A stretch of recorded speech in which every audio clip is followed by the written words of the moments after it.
Donc, voici, c'est 101 sclérodermie. Donc, c'est vraiment des notions de base. Mettons que vous êtes un patient qui venait d'avoir un diagnostic et j'ai une trentaine de minutes pour vous expliquer quelles sont les manifestations principales et bien, comment les gérer.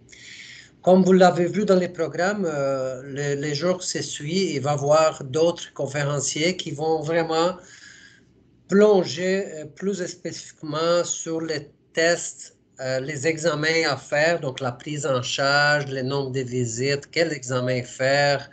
Il va y avoir une autre présentation sur les traitements. Il va y avoir aussi une présentation sur les problèmes respiratoires. Donc, pour ne pas être redondant, je vais passer très rapidement au travers de tout ça. Je ne vais pas parler sur les traitements. Vous allez voir, j'essaie de me concentrer sur des sujets complémentaires pour qu'il n'y ait pas la redondance dans les présentations. Donc, voici, normalement, on fait une présentation des conflits d'intérêts avec, exemple, des associations avec des compagnies pharmaceutiques. Je ne vais pas parler des traitements, donc je n'ai pas de conflits d'intérêts à présenter par rapport à cette conférence. Je vais commencer en vous partageant, en étant médecin qui travaille avec les sclérodermies, quelles sont les questions que, surtout au début du diagnostic, les patients me demandent. Donc, est-ce que c'est une maladie fréquente, la sclérodermie? Si on s'en va dans la littérature scientifique chercher, vous voyez ici que l'incidence qu'on appelle donc des nouveaux patients qui s'ajoutent au monde avec un diagnostic, c'est très, très petit. On parle de quelques dizaines de patients par million d'habitants par année. Et si on parle de la prévalence, donc si on prend dans un déterminé moment combien de patients dans une population on a moins que 3%. Donc, ce n'est pas beaucoup. Cependant, moi, à Sherbrooke, et c'est pas, on parle de Sherbrooke, Estrie, on a un bassin de 300 000 habitants. J'ai 200 patients. Donc, ça, c'est un peu plus de ce qu'on voit ici. Et c'est quoi les commentaires personnels que j'ai faits?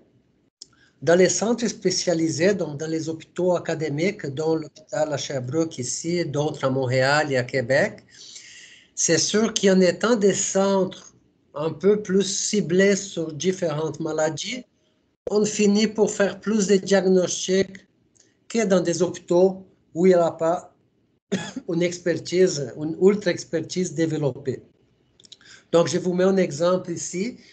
J'ai fait un examen qui probablement une partie de vous a déjà fait au début de la maladie, qui s'appelle capillaroscopie.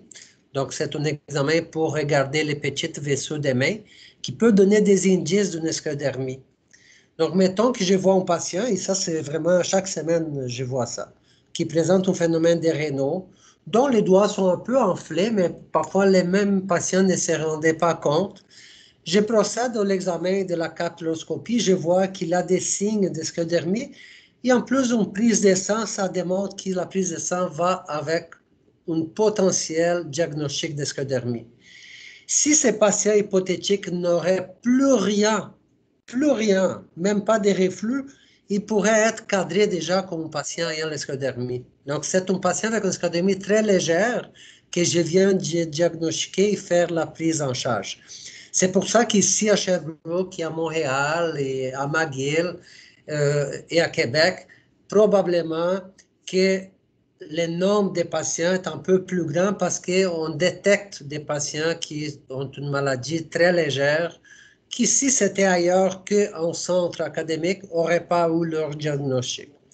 Donc, mais si on parle des cas plus graves, des cas vraiment avec une maladie avec plusieurs manifestations cliniques, ça demeure une maladie rare. Est-ce que c'est une maladie héréditaire? Ça, c'est une question qui vient toujours aussi, c'est normal. Donc, vous êtes une femme, vous avez des enfants, vous êtes un homme, vous avez des enfants, vous avez des sœurs et des frères. Dites-moi, j'ai eu le diagnostic de sclérodermie. Est-ce que les gens de ma famille sont à risque? Qu'est-ce que je dois les dire? Est-ce que je devais passer des tests? Donc, voici les points.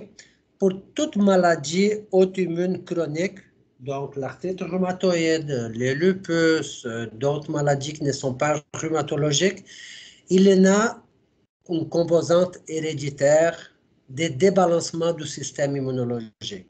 Donc, ça, c'est une voie commune à plusieurs maladies auto-immunes, comme les problèmes de la thyroïde, l'hypothyroïde, le diabète de type 1 et les maladies rhumatologiques. Donc, oui, il y en a une composante héréditaire. Cependant, comme je viens de vous montrer dans les deux diapos précédents, ça demeure que c'est une maladie très rare. Donc, malgré qu'on a une composante héréditaire, c'est très rare qu'on ait une transmission. Donc, voici une étude démontre que si vous avez l'esclérodermie, il y en a 1,4% des chances de les transmettre à vos descendants, à vos enfants.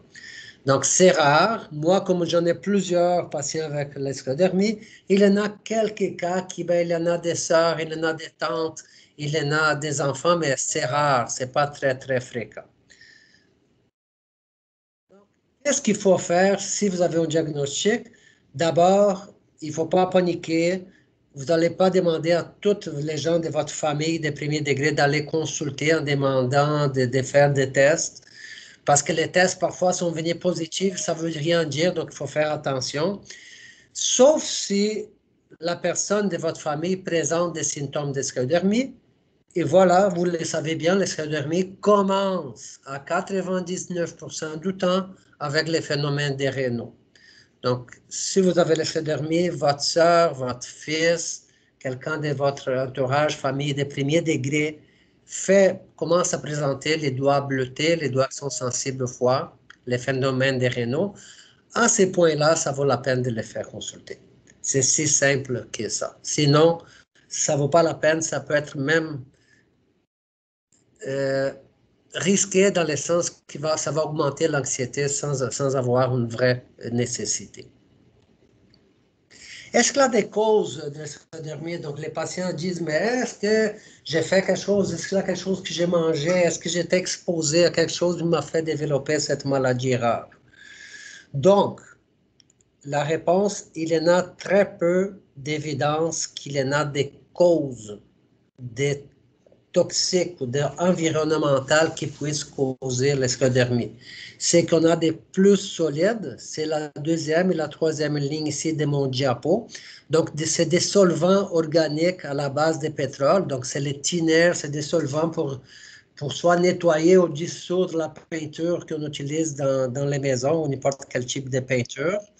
Donc, c'est des gens qui travaillent souvent avec ces produits. Ce n'est pas parce que vous avez fait une fois la peinture dans votre maison que c'est ça que ça fait déclencher. Mais ça, c'est quelque chose qui a été rapporté quand même solide. L'exposition fréquente à ces produits-là, des solvants organiques, est une cause, ainsi que des gens qui travaillent dans l'industrie des plastiques, qui utilisent un gaz qui s'appelle la chlorure de vinyle, qui aussi s'est impliqué. Là encore, les produits finis, les produits de plastique terminés, il n'y a pas la chlorure de vinyle qui sort du plastique, donc ce n'est pas un facteur de risque, mais pour des gens qui ont travaillé plusieurs années, c'était relié au développement de la sclérodermie. Voici certains médicaments utilisés en chimiothérapie. Il y a aussi un peu d'évidence pour la cocaïne comme une exposition qui puisse faire déclencher la sclérodermie. La première ligne en haut ici, qui s'est écrit en italique, ça vaut pour tout type de maladie auto-immune héréditaire. C'est une hypothèse, on n'est pas certain. On a les virus de la mononucléose, les virus du cytomégalovirus, c'est des virus qui agissent sur les cellules immunitaires qui théoriquement pourraient faire déclencher, donc apparaître les sclérodermies chez certaines personnes qui auraient une tendance génétique. Là encore, c'est théorique. On ne se met pas à faire des prises de sang à la recherche des virus. On ne se met pas à faire travailler la tête. On dit, ah, j'ai fait cette infection, c'était ça, c'était cela. C'est théorique. On n'a aucune évidence solide. Donc, les seules choses qu'on a, c'est ça. Dans 99,9%, j'ai jamais vu un patient qui a développé la sclérodermie suite à une exposition environnementale. Donc, c'est très rare. C'est-à-dire, virtuellement, dans tous les cas, il n'y a pas de cause, c'est une tendance génétique d'une maladie rare, mais qui vous l'avez développée. Est-ce que l'esclerodermie, est-ce une guérison pour l'esclerodermie? Problème, vous savez déjà la réponse. La réponse, c'est non. C'est une maladie qu'on appelle chronique, comme toutes les maladies auto-immunes aussi. Et donc, le but actuel, c'est de prévenir des complications en faisant des tests et à traiter les manifestations cliniques, c'est-à-dire les symptômes de ces maladies-là. Is now joining. Rosaura. Première Is question, now joining. une question très fréquente aussi. Est-ce que mon expectative de vie sera diminuée? Hein? Vous allez à chercher dans l'Internet, on peut voir plein d'informations et souvent les informations sont pour les cas plus graves. Donc, faites attention parce que la réponse, dans la plupart des patients, l'expectative de vie est Is now pareille joining. à celle de la population générale, c'est-à-dire vous allez avoir une survie pareille à la plupart, à la population générale. Pourquoi? Parce que la plupart des sclérodermies sont des cas avec une atteinte qui on dit léger. Oui, il y en a quelques-uns, la minorité qui peut aller pour des manifestations plus graves, mais moi, je fais l'exercice de faire les statistiques de mes patients. Puis j'ai environ 200 patients, dont 140 ont une maladie ultra légère. Font du reflux, font du rénal, la peau est épaissie aux mains. On traite les rénaux, on traite les reflux et ça va bien. On passe des têtes toutes les années, les poumons ne sont pas touchés. Ça, la majorité de mes patients sont comme ça. Malheureusement, il y a d'autres avec des maladies plus graves. Mais comme je vous ai dit, c'est très, très hétérogène. La plupart du temps, ça va bien. Vous n'avez pas, une fois que vous avez le diagnostic, ce n'est pas synonyme que vous allez avoir nécessairement une maladie qui touche d'une manière sévère des organes internes dans votre corps. Ça peut arriver, mais ce n'est pas nécessairement ça. Quelles sont les manifestations cliniques associées au risque de mortalité accrue? Donc, c'est la fibrose au poumon, c'est la pneumonite qu'on appelle, la pneumonite interstitielle. Là encore, on a différents degrés aussi. C'est quand la pneumonite interstitielle progresse, c'est ça qui s'est associé au risque augmenté de mortalité. L'hypertension pulmonaire, pour laquelle vous allez avoir une conférence sur les poumons, sur ces deux sujets-là. Et c'est ça vraiment qu'on doit aller chercher toutes les années un diagnostic précoce, si jamais il y en a, pour entamer un traitement précoce pour éviter que ça progresse. La fibrose cardiaque, donc les muscles cardiaques qui viennent plus raides, d'une manière significative, c'est rare. Et un problème aigu qui peut arriver d'un moment à l'autre, qu'on appelle la crise hypertensive rénale. C'est ça vraiment qui s'est associé au risque. C'est les principales manifestations qui peuvent amener un risque de mortalité accrue. C'est sûr que je ne l'ai pas mis ici parce que c'est quand même infréquent, mais des cas d'atteinte digestive importants, c'est que c'est rare, donc des gens qui n'absorbent aucun aliment, dont le tractus digestif ne bouge presque pas, c'est sûr que ça peut amener aussi à des problèmes majeurs, mais c'est rare. Vraiment, c'est qu'on considère et c'est que les rhumatologues sont plus à l'affût et c'est que les patients doivent savoir, c'est vraiment d'aller chercher les causes cardiaques, pulmonaires et vraiment être à l'affût de si jamais il a une crise d'hypertension, consulter rapidement. Donc, comme je l'ai dit, je vais être redondant. C'est très important de savoir, et j'ai même répété mon nom, les manifestations de l'esclérodermie sont très, très, très variables d'une personne à l'autre. Donc, chaque patient est un patient. Les organes atteints d'un patient vont être différents d'un patient à l'autre. Les degrés d'atteinte d'un organe vont être différents d'un patient à l'autre. On a deux sous-types de sclérodermie. Je pense que la plupart de vous, vous les savez déjà. Selon la surface des peaux atteintes. Donc, on voit ici la forme limitée. Donc, c'est vraiment l'extrémité distale des membres supérieurs, des membres inférieurs, ainsi que le visage, qui est la peau est plus épaissie, versus la forme diffuse. Toute la peau peut être touchée et cartonnée. Là encore, l'énorme majorité des patients vont avoir la forme limitée, un tiers des patients vont avoir la forme diffuse. Les patients avec la maladie diffuse ont une tendance à avoir une maladie plus grave, donc plus de risques de fibrose pulmonaire, de crise rénale et d'atteinte cardiaque. Et en plus, c'est souvent au début des premières années de la maladie que ces manifestations vont se présenter. L'hypertension pulmonaire, par contre, elle est plus fréquente dans les sclérodermies limitées. Cependant, tout est possible. La sclérodermie diffuse, ce n'est pas synonyme de maladie grave, des poumons très malades. La sclérodermie limitée, ce n'est pas synonyme de maladie légère non plus.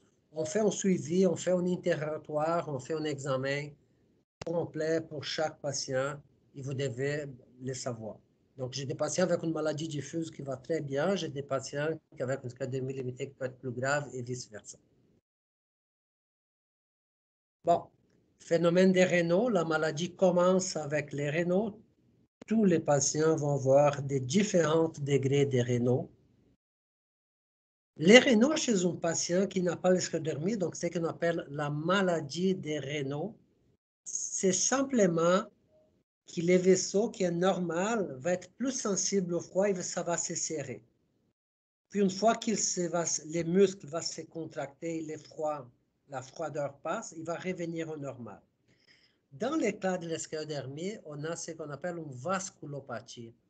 Donc les vaisseaux, il n'est pas normal. Les muscles sont plus gros et à l'intérieur, une couche qu'on appelle endothélium est plus épaisse aussi. Donc, les vaisseaux comme tel, il n'est pas seulement plus réactif au froid. Il est malade, il est plus gros et donc la lumière est plus serrée.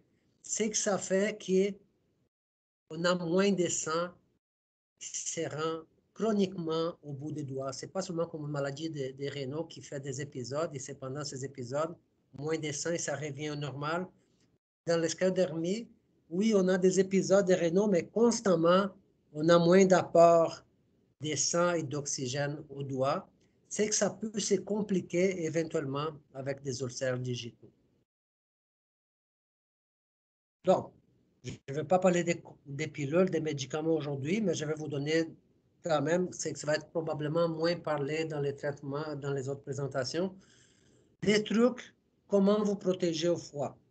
Donc, on met beaucoup et parfois trop d'emphase dans l'utilisation de mitaines, des gants et de protéger les mains et les pieds. C'est que c'est correct de les faire, mais ce n'est pas assez. Et ce n'est pas assez du tout. Si on ne fait que protéger les mains et les pieds, on va continuer à perdre la chaleur par les corps, par les troncs, par les cuisses, par la tête, par les coudes.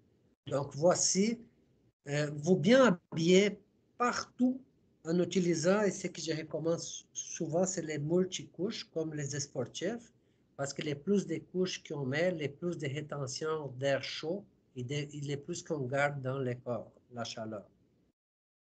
Et voilà, je dis ça verbalement à chaque patient que je vois et j'insiste de le dire. Oui, vous pouvez mettre 8 mitaines et 8 gants sur vos mains, mais si vous ne réchauffez pas votre cou et votre tête, ça ne va pas marcher.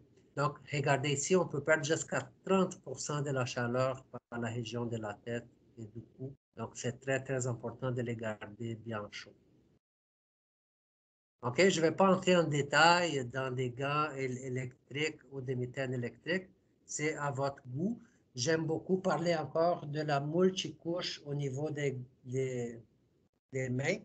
Donc oui, si vous pouvez utiliser un gant mince en laine mérino et au-dessus mettre une mitaine.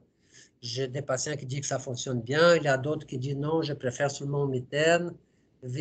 Bon, bref, vous retrouvez votre propre recette. Ils vont des patients qui vont très bien avec les mitaines chauffantes. Il y a d'autres qui n'aiment pas ça.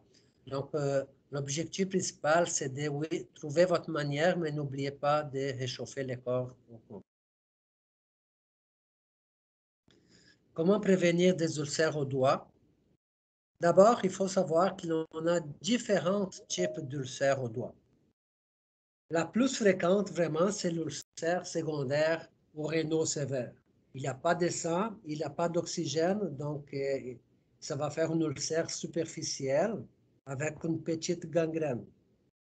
C'est très, très souvent à la pulpe du doigt, au bout du doigt, parfois dans la région à côté des ongles, plus rarement ailleurs. Mais c'est très, très souvent au bout du doigt. C'est très souvent noirci. Donc ça, c'est des ulcères ischémiques. Pour prévenir ce type d'ulcère, c'est vraiment de vous protéger contre les rénaux, essayer de trouver des médicaments, des mesures pour que vos mains, la circulation de vos mains, vos doigts s'améliore, donc de traiter les rénaux. On a d'autres ulcères, et les ulcères qui sont au-dessus des doigts, de la région des articulations des doigts, comme on voit ici. Ça, vous pouvez traiter les rénaux. Ça va pouvoir aider un peu, mais ça ne sera pas assez. Ça, c'est la conséquence de la peau qui est épaisse à cause de sclérodermie, donc la fibrose du collagène excessif sur la peau, qui fait que les doigts soient contractés, donc la contracture des doigts, c'est que ça va faire tirer dans ces régions ici, et bon, la peau sèche qui tire, ça finit pour faire une blessure et ça finit pour faire une ulcère. Vous voyez ici que parfois ça peut faire des fissures aussi. Pour compléter encore les tableaux, quand la peau vient épaissie, pleine de collagène, les petites glandes d'huile, les glandes sébacées, sont détruites. Donc la peau, vous le savez mieux que moi, la peau dans l'escrodermie, malheureusement, est souvent ultra sèche. Et la peau sèche, ça veut dire la peau qui se brise plus facilement, la peau qui fait des fissures et la peau qui fait des ulcères. Donc, ces types d'ulcères-là, c'est pas nécessairement et c'est pas vraiment d'augmenter, améliorer les traitements pour les rénaux qui va les faire guérir ou empêcher de faire une nouvelle. C'est vraiment essayer d'avoir la peau la plus souple et propre possible. Donc, ça veut dire hydratation, crème, hygiène. C'est avec ça qu'on peut aider à guérir ces ulcères et empêcher des nouvelles et aussi empêcher qu'on ait la surinfection. Parce que quand on a un ulcère chronique, des bactéries peuvent s'installer et faire une infection. Un troisième type d'ulcère pour laquelle le traitement pour les rénaux ne va rien faire, c'est des ulcères associés avec la calcinose. Donc la calcinose, c'est du calcaire dans les articulations. Et puis parfois, ils sont très superficiels et ça peut faire un ulcère. Et vous allez voir un petit point blanc. Ça, c'est des ulcères qui, la plupart du temps, vont bien, mais ça peut se surinfecter. Message, ulcère endolorie est égal à synonyme de consulter votre médecin, soit les rhumatologues, soit les médecins de famille, parce que douleur, ça veut dire très, très souvent surinfection bactérienne. Les mains des personnes touchées par sclérodermie sont souvent très sèches, donc c'est primordial de les manger propres et utiliser des onguents. J'ai mis la lanoline parce que c'est celui qui a été étudié. C'est un onguent vraiment très, très gras et c'est pour ça que ça fonctionne bien.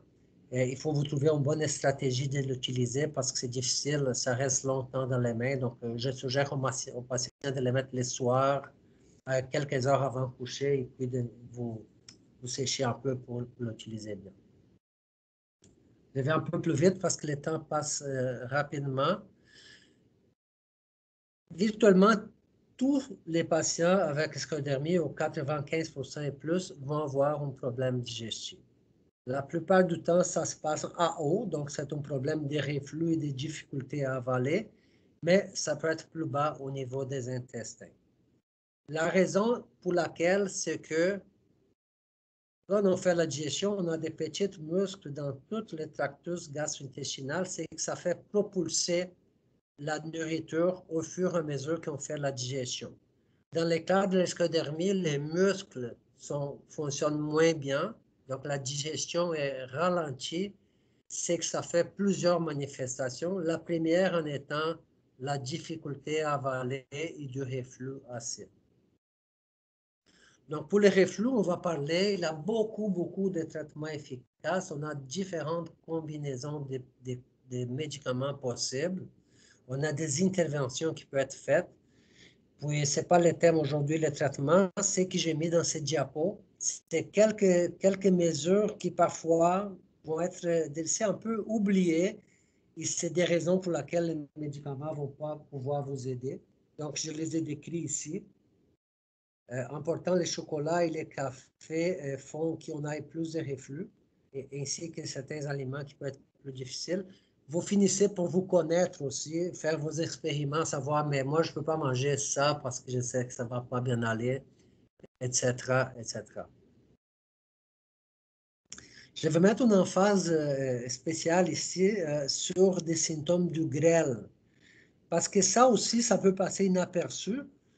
Parfois, ce n'est pas majeur, ce n'est pas nécessairement un ballonnement, une diarrhée très, très significative, mais si on commence à poser des questions aux patients, j'utiliserai les mots, vous avez les intestins fragiles, vous avez les intestins sensibles. C'est très, très fréquent que vous souffrez des ballonnements, un certain degré de diarrhée, selle molle alternée avec la constipation. Parfois, on a l'incontinence fécale et on a des accidents. Donc, si on commence à poser des questions aux patients, on voit que jusqu'à 70% des patients ont des problèmes au niveau de la digestion, au niveau du grêle. Et pourquoi ça se passe? Parce que là encore, on a des bactéries aux intestins. Mais quand les intestins sont plus lents, ça fait que les bactéries qui sont à l'intérieur des intestins pullulent, qu'ils se multiplient davantage. Donc, on a plus de bactéries. Et en ayant plus de bactéries, et en tenant compte que les aliments restent plus longtemps parce que la digestion est lente, ça fait fermenter. Ça fait fermenter les aliments dans les intestins. Donc, pour être simple, on peut avoir des diètes un peu très, très complexes. J'ai décidé de simplifier ça. Il faut que vous reconnaissiez quels sont les aliments qui vont faire la fermentation dans vos intestins, qui vont vous causer des gaz, du ballonnement, des crampes aux intestins, et bon, la diarrhée qui vient ensuite. Et puis, c'est vraiment pas compliqué de savoir quels sont les aliments qui ont tendance à fermenter. Donc, vous voyez ici, toutes sortes de légumineuses vont fermenter beaucoup, ainsi que d'autres exemples ici. Une alimentation riche en fibres est importante, mais pour les gens qui n'ont pas beaucoup de ballonnement. Sinon, simplement, vous n'allez pas tolérer ce type d'aliments-là. La lactose et le gluten, on s'en vient. Important, je viens d'apprendre ça, je ne savais pas, l'Esplenda, c'est un carbohydrate complexe, donc ça fait beaucoup de fermentation. Donc, si vous utilisez l'Esplenda, c'est une bonne idée de les substituer par les NutraSweet, qui n'a pas de fermentation. Et donc, voici des aliments qui contiennent du sucre simple, facile à digérer, qui n'a jamais fait la fermentation dans vos intestins. Les produits sans lactose ou avec du lactate, ça se fabrique beaucoup et puis ça va bien, protéines, aucune restriction au niveau des protéines. Voici tout qui était reconnu pour ne pas faire la fermentation au niveau des intestins. Vous me posez toujours la question, la diète du docteur Lagacé, c'est la diète sans gluten, la diète sans lactose, donc la diète qui diminuerait l'inflammation, des expériments dans le laboratoire démontrent que ça diminue l'inflammation et pourrait jouer un rôle sur les douleurs articulaires. Donc, les points ici, c'est que, indépendamment si ça marche ou ça ne marche pas sur l'inflammation, théoriquement, ça marche, donc ça pourrait être positif, mais on n'a pas des évidences solides chez l'humain. Mais indépendamment, ce qu'on sait, c'est que la diète sans gluten et sans lactose était pauvre en carbohydrates complexes, il n'y a pas de lactose. Donc, ça ne va pas avoir de fermentation dans vos intestins, donc vous allez vous sentir mieux. Et c'est ça le témoignage de plusieurs patients avec sclérodermie qui m'ont dit, j'ai commencé à faire cette diète, ça va mieux, je me sens mieux, je n'ai plus de ballonnement. Ça, c'est numéro 1. Numéro 2, on a des évidences qui démontrent que les patients qui ont des intestins fragiles, donc qui font la pullulation bactérienne, ont plus de douleurs articulaires et ont plus de fatigue. Donc, vraiment, entrer dans une diète qui fait que vous sentez que vos intestins fonctionnent mieux pourrait, oui, vraiment jouer sur l'inflammation, la douleur et la fatigue. Donc, je pense que c'est une bonne idée. Pas nécessairement de couper le gluten complètement, mais essayer d'avoir une diète qui vous rende confortable au niveau de vos intestins. OK? Donc, pour les corps et poumons, est-ce que je dois m'inquiéter? La réponse, c'est oui. Numéro un, les points numéro 2, c'est rare. Vous pouvez commencer à développer le problème avant que vous soyez essoufflé. Donc, une visite médicale, les tests de respiration, l'échocardiogramme au besoin, c'est que vous allez avoir demain et après-demain. C'est crucial. Je ne vais pas me concentrer sur ce sujet aujourd'hui.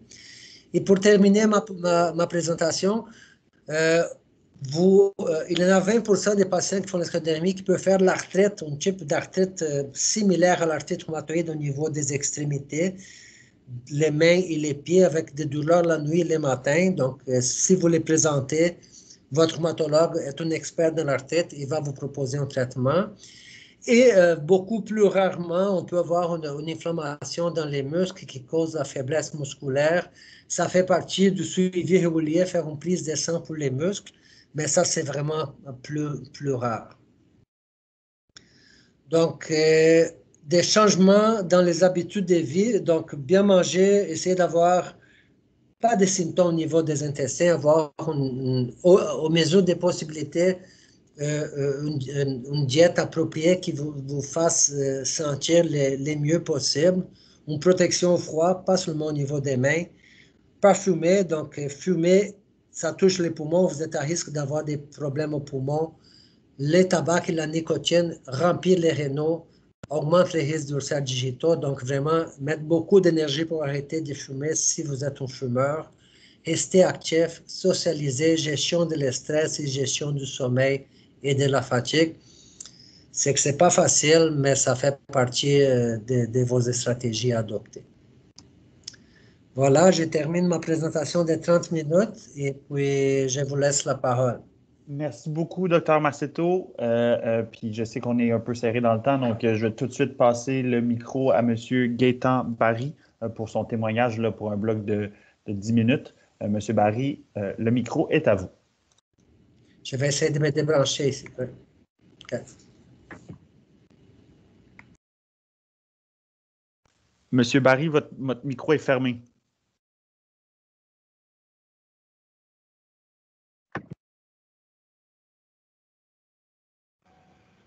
Est-ce que c'est bon? Hein? Voilà, on vous entend. Okay. Donc, bonjour tout le monde. Merci d'être là aujourd'hui.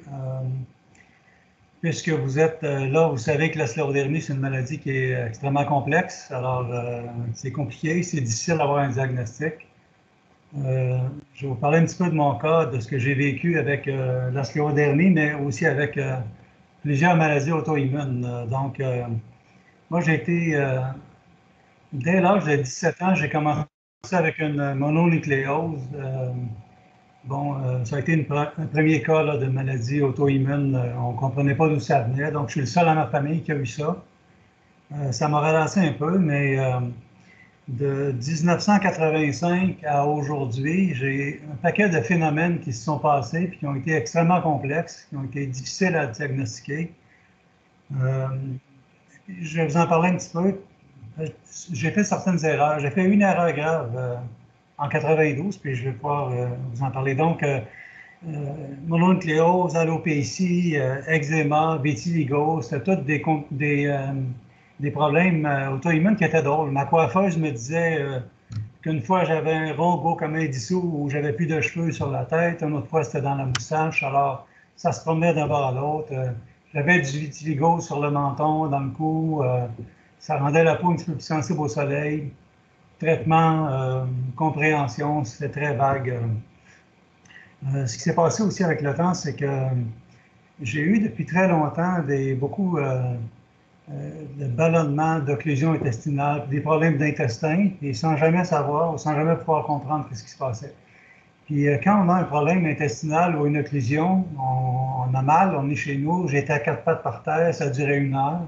Quand c'était fini, tout était normal. Souvent, pas souvent, mais à quelques occasions, quand je me rendais à l'hôpital, le temps que je partais de chez moi, puis que j'arrivais à l'hôpital, que j'attendais en salle d'urgence, quand je passais auprès du médecin, c'était fini. Alors, il ne voyait rien, puis il me retournait chez nous en me disant, bon, écoutez, c'est ça qui est ça. En 92, mes problèmes de santé se sont compliqués un petit peu. J'ai paralysé de la jambe droite complètement. C'est comme si je tenais une grosse jambe de caoutchouc. Je ne sentais plus le chaud et le froid. Puis ça a duré 5 semaines. À ce moment-là, j'ai été pour une investigation à la Cité de la Santé. Et puis, bon, les médecins m'ont passé un paquet de tests, puis le médecin qui s'occupait de moi m'a dit à la fin, là, au bout de 5 semaines, il m'a dit, bien, écoutez, on ne sait pas ce que vous avez, retournez chez vous, puis si jamais ça se reproduit, revenez nous voir. Donc moi, ben, je suis resté avec ça en tête, puis je me suis dit, ben mon Dieu, ça a duré 5 semaines, ça ne m'a pas causé trop de problèmes. Ce que j'ai vérifié qui était vraiment particulier, là, c'est que je ne sentais plus le chaud et le froid aussi. Puis on était l'hiver, puis une journée, quand j'étais assis sur le bol de toilette, on dirait qu'un côté du bol était chaud, l'autre côté était froid. Une journée, j'ai mis mon pied dehors dans la neige, puis pour moi, la neige, c'était aussi chaud que le tapis dans la maison. Alors, vraiment, je ne comprenais pas ce qui se passait. Durant la même année, j'ai paralysé 2 autres fois, 5 semaines, une fois la jambe gauche, puis une autre fois la jambe droite. Mais je ne suis pas retourné voir le médecin parce que je me suis dit, ils n'ont rien trouvé la première fois. Il m'a dit, si ça recommence, de retourner le voir, mais passer beaucoup d'examens, puis je me suis dit, de toute façon, ça va se replacer. Alors, j'ai laissé ça aller, puis je m'en suis pas occupé. Alors, pendant ce temps-là, ben, il se passait toutes sortes de choses. Hein. À partir de 90, j'avais de la difficulté à courir. J'étais un grand sportif. Hein. Je faisais du ski, du golf. Je faisais tous les sports qu'on peut imaginer. 92, des paralysies à 3 occasions, des ballonnements, des occlusions. Vers 1995, quand je consulte mes documents médicaux, ben, je rencontrais des médecins et je leur demandais qu'est-ce qui se passe avec mes mains. J'avais durcissement, épaississement de la peau, perte d'élasticité. J'avais les avant-bras, j'avais en bas des genoux, en fait, j'avais une sclérodermie limitée puis je ne le savais pas. Je cherchais à comprendre ce qui se passait.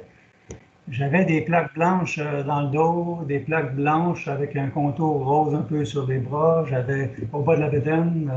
Donc, j'avais toutes sortes de signes de sclérodermie, mais j'avais aussi mes engourdissements, mes pertes de contrôle des jambes, mes ballonnements, puis toutes sortes de problèmes. Alors, moi, j'allais voir des médecins, des généralistes, des spécialistes, rhumatologues, dermatologues, la peau qui était très, très dure sur les jambes. C'était tellement serré là, que ça me faisait mal, là. Ça me pinçait les chevilles. Puis ce que des médecins renommés à Montréal, dermatologues, me disaient « Ah, mets-toi une petite crème, ça va aider, puis tu vas voir, ça va aider la peau. » Mais quand ce sont des auto-anticorps qui font des problèmes, la petite crème ne change rien à l'action des auto-anticorps. Donc, sclérodermie, maladie extrêmement complexe, mais toutes les maladies auto-immunes extrêmement complexes. Puis quand les symptômes se mêlent l'un par-dessus l'autre, c'est plus difficile. J'avais la chance, j'ai été suivi longtemps en médecine au privé parce que la compagnie me payait une visite annuelle chez un médecin. Puis j'avais les suivis, là, vraiment là, parfait. Puis je pouvais voir tous les spécialistes que je voyais. Personne n'arrivait à mettre un diagnostic sur ce que j'avais. Jusqu'en 97. En 97, un médecin m'a dit qu'il pensait que j'avais peut-être une sclérose en plaques. Et puis, ils m'ont envoyé au CHUM consulter un neurologue qui m'a confirmé que j'avais une sclérose en plaques, mais qui était à ce moment-là, en 97, une sclérose en plaques première progressive. Il m'a dit, vous avez une sclérose en plaques première progressive, c'est une maladie auto-immune. Puis il dit, votre sclérose en plaques n'est pas traitable. Il n'y a aucun médicament qui fonctionne pour la sclérose en plaques première progressive. Donc, ça risque d'évoluer tout le temps, doucement. Puis on verra dans le temps ce qui se passera. En 92, quand le médecin m'avait dit si vous avez d'autres manifestations de paralysie ou de choses comme ça, revenez nous voir. Quand j'ai décidé de ne pas aller le voir, parce que je me suis dit que l'autre fois d'avant, c'était revenu correctement, j'avais à ce moment-là une sclérose en plaques qui était traitable. J'avais une sclérose en plaques rémitante, des poussées de rémission. J'aurais eu des médicaments. Puis ma sclérose en plaques n'aurait probablement pas progressé en sclérose en plaques première progressive. Alors, ça, c'était une leçon que je n'ai pas compris à ce moment-là, puis que je comprends beaucoup mieux aujourd'hui. Donc, ma responsabilité en 92 aurait été de retourner consulter que j'avais un problème. On ne peut pas juste accepter de vivre avec un problème, puis de laisser aller les choses, puis d'attendre que ça se passe. Parce que ça peut être plus compliqué. Donc, là, j'ai continué avec mes problèmes d'intestin, avec mes problèmes de main. À un moment donné, je n'étais plus capable de coller mes deux mains ensemble. J'avais les doigts qui étaient pris comme ça, je ne pouvais plus fermer mes mains, je ne pouvais plus prendre un couteau pour éplucher les patates. J'avais vraiment un problème. J'avais les orteils assez raides, je ne pouvais plus me mettre à genoux. J'avais les poignets tellement raides, je ne pouvais plus me lever en me poussant sur les mains ou en m'accotant sur les doigts. J'avais mal aux articulations, puis je ne comprenais pas ce qui se passait. Là, en médecine interne, puis à force de consulter les médicaments sans relâche, tout le temps, là, plusieurs fois par année, il y a un médecin un jour qui m'a dit, en médecine interne, on dirait une sclérodermie. Là, j'ai commencé à fouiller sur Internet, sclérodermie, qu'est-ce que c'est? Puis finalement, il y a un dermatologue qui m'a dit, on va faire une biopsie, on va essayer de voir qu'est-ce qui se passe dans ta peau, des poignets, des chevilles. Puis avec la biopsie, on m'a confirmé que j'avais une sclérodermie. Alors là, encore une fois, j'avais une sclérose en plaques, sclérodermie. Là, j'ai vérifié un petit peu ce qui se passait. Ils m'ont envoyé à l'hôpital Notre-Dame dans un groupe de médecins qui connaissaient la sclérodermie. Puis au moment où je suis arrivé là, je commençais à être très limité dans mes articulations. J'ai été traité tout de suite. J'avais la chance d'avoir une sclérodermie localisée. Donc j'avais surtout les avant-bras, les jambes, les articulations qui étaient très, très saisies. Phénomène de Raynaud une fois seulement. Donc, j'ai été traité, puis à partir du moment où j'ai été traité par des gens qui connaissaient la sclérodermie, dans mon cas, la sclérodermie a reculé. Ça s'est tranquillisé. On me traitait avec des immunosuppresseurs, puis les traitements immunosuppresseurs ont été nécessaires, on les a poursuivis, puis les deux fois que j'ai demandé au docteur, je lui ai dit, je pense qu'on devrait arrêter pour voir si ça va reprendre. Ça prenait 1 mois et demi, 2 mois, puis je sentais que j'avais la peaurette dans le dos, puis ça recommençait. Alors, j'ai dû être traité pour une sclérodermie de 2001 jusqu'à il y a 2 ans. Depuis 2 ans, ma sclérodermie est stable. Je n'ai plus de traitement. J'ai encore des problèmes de sclérodermie, mais c'est vraiment moins grave. Mais j'avais toujours mes problèmes d'intestin. J'avais des problèmes hernie ombilicale, intestin, problèmes de hanche. J'ai dû avoir, il y a 1 mois et demi, une chirurgie totale de la hanche. Mes intestins, ils ont trouvé en 2015 que ce n'était pas la sclérodermie. Puis tous les médecins que je rencontrais me disaient « Ah, ça n'a pas rapport avec la sclérose en plaques, ça n'a pas rapport avec la sclérodermie. » À un moment donné, on m'a dit que j'avais une malrotation intestinale, qui était une maladie de bébé. Ils m'ont opéré d'urgence parce que j'étais à risque de décès. Puis à 59 ans, ils m'ont fait une opération que normalement ils font à un bébé naissant. Alors, c'est Sainte-Justine qui a dit en pleine nuit à Cité de la Santé quoi faire avec mes intestins pour me replacer ça. Alors, les maladies auto-immunes peuvent être extrêmement compliquées. Ce qui est extrêmement difficile, c'est d'avoir un diagnostic. Ce qui est le plus important, c'est de persister dans nos recherches. C'est de tenter de pas... J'ai un médecin, moi, qui m'a dit il y a 2 ans, en riant, j'ai une perforation septale, un trou dans la paroi nasale du nez, un gros trou. Gros comme un crayon. Il s'est mis à rigoler, là, à côté dans sa chaise, en me disant « Ah, t'as un gros trou, puis il n'y a rien à faire, puis merci, bonjour, puis va-t'en. » Alors là, j'ai reparlé avec... j'ai continué à enquêter. Docteur, j'ai un médecin qui m'a dit que tu devrais aller plus loin avec ça parce que il y a des maladies qui peuvent causer l'affaissement du nez. Alors, tu ne peux pas, encore une fois, juste attendre et penser que tout est correct. Le nez te siffle, puis tout va bien. Alors, ma responsabilité, c'est de m'occuper de moi, c'est de prendre soin de ma santé, puis c'est de consulter jusqu'à ce que j'ai des réponses, puis qu'on puisse comprendre ce que j'ai. Alors, là, j'ai eu des examens au CHUM, j'ai rendez-vous la semaine prochaine au CHUM, ils vont m'expliquer qu'est-ce qui se passe avec mon nez. Est-ce que j'ai un cancer? Est-ce que c'est rien? Si c'est juste un trou, tant mieux. Mais, donc, moi, j'avais des conclusions, c'est que j'ai compris que rien faire et attendre que les choses se passent, c'est inacceptable. C'est plus une option pour moi.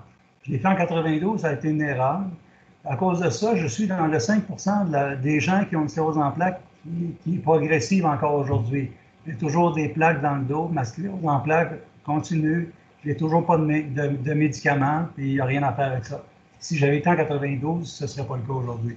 Monsieur Barry, je suis désolé de vous interrompre, mais on va essayer, à moins que vous ayez vos conclusions puissent se terminer rapidement. Ouais. On aimerait garder un minimum de temps pour des questions. Je sais qu'il reste 2-3 minutes, là, mais... Je voulais juste vous dire que je crois beaucoup aux explications qui sont basées sur la science. J'ai la chance, à cause du fait de ma relation avec les médecins qui font la recherche en sclérodermie, j'ai la chance de voir ces gens-là à l'œuvre dans le domaine de la santé, dans leur recherche. Et puis, c'est le meilleur gage de santé pour moi. Donc, persévérer sérieusement dans mes recherches, chercher à bien comprendre mes maladies, pas fuir mes maladies, mais bien les comprendre, respecter et participer au plan de traitement suggéré par les médecins, c'est ma devise aujourd'hui. Alors, c'est mon expérience de santé. Alors, merci. Merci beaucoup, M. Barry. Puis là, je sais qu'on est un peu serré dans le temps, donc je vais essayer de faire ça rapidement. Mais merci beaucoup à nos deux conférenciers aujourd'hui d'avoir pris le temps de nous parler sur l'heure du midi. Je vous rappelle là, on a quelques minutes pour une période de questions. Là. Monsieur Dr Massetto doit quitter pour 1 heure, donc je vais avoir le temps de peut-être prendre 1 ou 2 questions. Je vous rappelle que vous pouvez utiliser la fonction de lever votre main pour poser une question et puis de bien diriger la question à un de nos deux conférenciers. Évidemment, ouvrir votre micro quand je vous donne la parole. Et puis, c'est ça, je vais commencer maintenant. Je sais que Mme Caroline Côté avait la main levée depuis un moment. Donc, Mme Côté, je vous donne la parole. Alors, merci beaucoup à tous. Alors, docteur, s'il est encore présent, je pense que oui, j'aurais une petite question. Ma mère, elle a plusieurs symptômes, en fait, dont fibrose pulmonaire, et elle a la peau dure au niveau de l'abdomen et du dos, phénomène de rénaux, reflux gastro-œsophagien. Elle aurait également un peu de lupus, polyarthrite rhumatoïde. Donc, ma question, c'est est-ce que elle a la forme diffuse de la maladie ou non? Et comment je peux savoir si elle est dans la forme grave ou non de la maladie? OK, mais pour vos informations, si elle a la peau endurcie au niveau du ventre, c'est la forme diffuse. Est-ce que c'est grave ou pas? Est-ce que le fait qu'elle a une fibrose au poumon, c'est synonyme que ça soit grave? La réponse, c'est non. Ça dépend toujours, c'est les degrés de fibrose, les degrés de fonctionnement du poumon. Et puis, mais si la peau est endurcie au niveau proximal au genou, donc cuisse, proximal au coude, donc bras, dans les centres du corps, c'est la forme diffuse. Donc, globalement, la forme diffuse peut être plus grave, mais ça ne veut pas dire nécessairement qu'elle va être plus grave. La fibrose du poumon, ça peut être une manifestation grave, mais là encore, ça dépend de... J'ai des patients qui ont la fibrose au poumon, les poumons fonctionnent à 70% depuis toujours et ça ne fait rien. Donc, c'est ça ma réponse. Merci, docteur. Je vais ensuite passer à Mme Nathalie Leblanc, qui avait aussi la main levée. Là, donc, le micro est à vous. Oui, bonjour. Alors, j'ai eu un diagnostic il y a 1 an de sclérodermie limitée suite à un symptôme de rénaux et puis ANA positif avec les anticorps également typiques là, à la sclérodermie. Malheureusement, beaucoup de difficultés de prise en charge puisque je n'ai aucun autre symptôme, autre que ça peut-être pendant 1 minute et c'est terminé. Donc, j'ai décidé de faire le régime hypotoxique depuis 1 an, mais mon but était un but de prévention pour éviter l'apparition de nouveaux symptômes. Mais ce que je comprends de la présentation, c'est plutôt quand on a des symptômes que ça va aider des régimes de la sorte plutôt que de la prévention.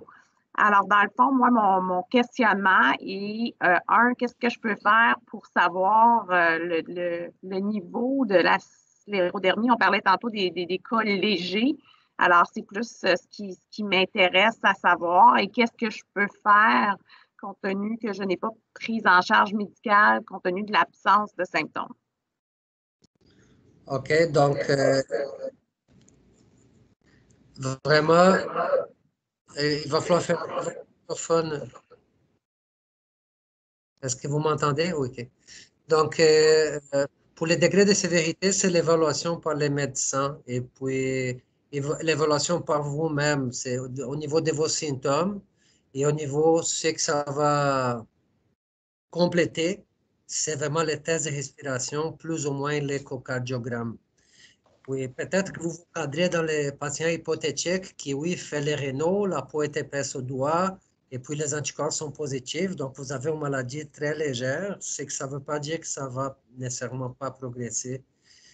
Oui, la prise en charge, c'est un suivi annuel avec un test de fonction respiratoire et peut-être une prise de sang. Et parfois, un échocardiogramme, ce n'est pas nécessaire toutes les années. Puis, et faire les tours avec les médecins au niveau de la digestion, des symptômes, etc. Donc, c'est un peu ça.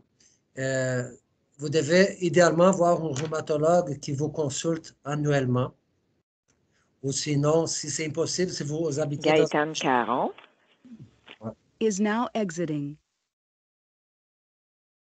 Vous pouvez y aller, Monsieur Massetto. Je pense que on va avoir des petits bruits comme ça quand les gens Unknown vont quitter. participant is now exiting. C'est un peu ça les résumés. C'est idéalement un rhumatologue, un interniste spécialisé va faire un suivi annuel, vous poser des questions, faire un examen physique. Et par rapport à ce que vous me dites, c'est des manifestations très légères que vous avez pour le moment. Bon, merci beaucoup, Dr Massetto. Monsieur Barry, là, il est 1h, 1h01. Là, je vais mettre fin à cette conférence. Là. Je sais que tout le monde a un horaire quand même chargé. Là. Donc, je tiens encore à remercier nos deux conférenciers. C'était vraiment intéressant, votre conférence. Je vous rappelle à tout le monde qui écoute qu'il y a une prochaine conférence qui portera sur la prise en charge du diagnostic la semaine prochaine, le 16 septembre. On s'excuse pour les petits problèmes techniques au début de la conférence là, qui a retardé un peu la conférence dans son ensemble, là, mais on va tenter d'avoir une plus grande période de questions à la prochaine conférence. Un énorme merci à tout le monde, puis on se revoit la semaine prochaine.